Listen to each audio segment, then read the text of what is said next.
As everyone knows, I'm an English teacher. I'm a proud English teacher here in China. I have been an English teacher the whole time, me being here almost 5 years now. And I've seen the good, the bad, the ugly, the lifestyle that it provides, the people that come and go, the people that take advantage of the lifestyle, and the people who, quite frankly, just can't hack it. Why am I a teacher in China? Well, there's a couple of reasons for that. One of the biggest reasons is the lifestyle.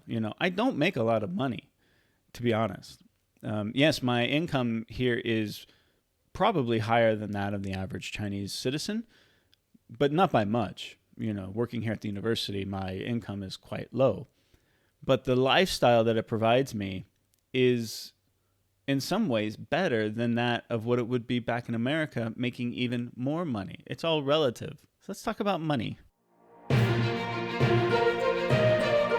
Hello, everybody. Welcome to Rojo Reads the News. I'm your host, Paul. Remember to like, comment, and subscribe to my channel if you enjoy it. I have here an article from English Teacher. This is by Joel Harley. The source of this is from Gold Star Teachers. I think that's what it was, Gold Star Teachers. Money Talks, the ESL Teacher Quality of Life. Now, as a teacher, I get a lot of time off, and I enjoy my time off. It's important to me to pursue my other interests, whether they be traveling, hiking, and producing these videos for here and on my vlog channel. The primary reason most ESL teachers approach a career in China or overseas in general is travel and broadening of one's horizons. However, that's not to say that there aren't other opportunities to improve one's quality of life in other ways. Financially, a career in ESL can also be very rewarding. While wages and rate of pay do vary from job to job and region to region, even a lower paid teaching position leaves ample room to save money and lead a very comfortable life.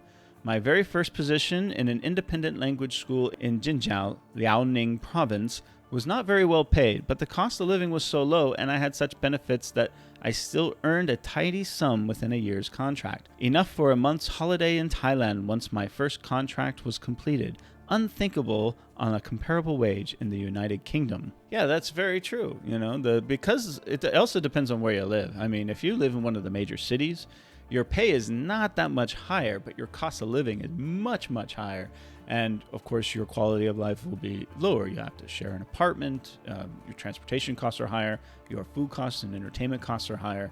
So you got to keep that in mind. But if you plan it right, and this is true in any country, even in the United States, if you keep your expenses low, then you can save a lot of money, and all that, and that big summer holiday you can enjoy in a very cheap place. One of the great advantages of teaching in Asia, whether Japan, Korea, China, whatever, is that you have access to Southeast Asia, which is incredible vacation value. I mean, you sit on the most beautiful beaches in the world for very, very little, and your money goes a long way and can last a long time. And one of the largest expenses of traveling, the flight, is obviously much, much cheaper. Like many schools, I was provided with an apartment paid for by my school, and I was responsible only for the water, electricity, and gas, all affordable. Yes, utilities in China are very, very affordable. Compared to what I was paying in Southern California for water and electricity and internet and my cell phone,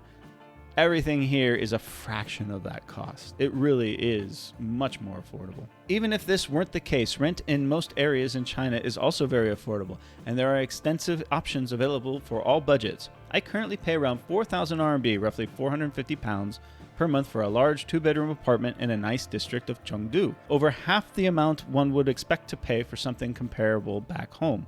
Right now, I feel a world away, physically and mentally, from my first apartment back in Birmingham, England, a tiny, slug-infested, yes, slugs, one-bedroom studio where I nearly froze to death one fateful winter. My apartment here at the university is included in my contract. It's part of my compensation package, so my net pay is a little bit lower than what it would be if I worked and lived off campus. But because I live on campus in a very well-appointed two-bedroom apartment with all the utilities paid, it's quite convenient. I don't have to worry about, paying those bills every month. And of course, they treat me very well here. I remember before I came to China, I was working in the real estate industry back home and, making a living, but I couldn't afford very much. As a man in his, early 30s, a professional working 50, 60 hours a week, all I could afford was like this little closet. That's how my father described it, actually. It was a closet. It was underneath a garage in a big house in Dana Point, California. Now, the location was just a couple blocks off of Doheny State Beach, and that's why I chose it, because I was learning to surf, and I liked the lifestyle of living in Dana Point. Obviously, I could have lived further away from my office, which was right down the street, and paid a lot less. The lifestyle at the time for me was very good. I mean, I'm kind of a minimalist, and I did not own a TV. I was just there to sleep, really. I didn't even eat there. It worked for me, but it was so expensive. Easily more than twice what this person is paying in Chengdu for that little closet. That's what it was, a closet. This leaves a lot of one's paycheck for savings and consumables. My mind was blown when I bought my first can of beer for 3 RMB, barely 30 pence in pounds sterling. Yes, beer is very cheap here, unless you buy it at a bar, and then you're going to pay bar prices. Likewise, one can eat like a king on 100 RMB, around 10 pounds a day. The cost of the average takeaway ranges from between 5 and 20 RMB, depending on one's location and taste. Of course, you could cook for yourself too, and fresh fruit and veg from the supermarket is also extremely affordable.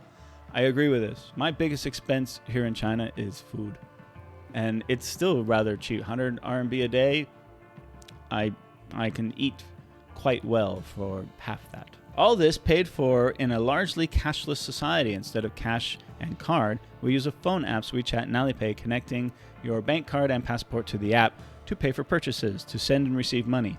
A quick scan of a QR code at the checkout and you're on your way. It's a revolutionary system, easy even for us foreigners, and very quick to get the hang of. That's true. Other travelers in Chengdu live similarly comfortable lives and have little trouble finding their home comforts.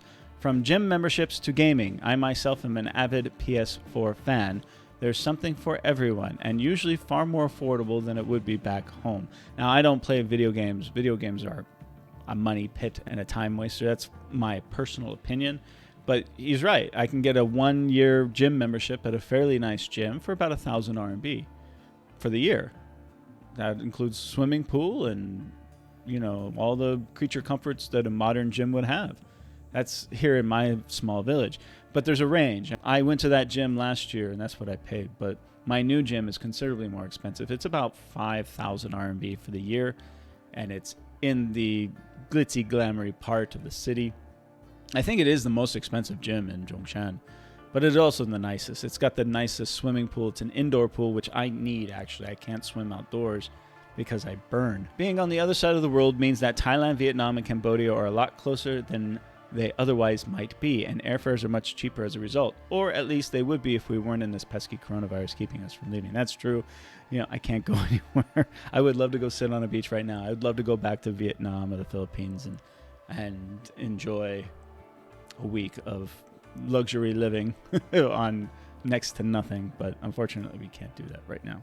For myself, life in China represents an opportunity to build a savings account for the future and recoup debts from 10 years working minimum wage in the UK. Sure, it could be made easier to transfer that money into my UK account. Last time I tried, Bank of China would only transfer a measly 350 RMB at a time. Wow, only 350 RMB?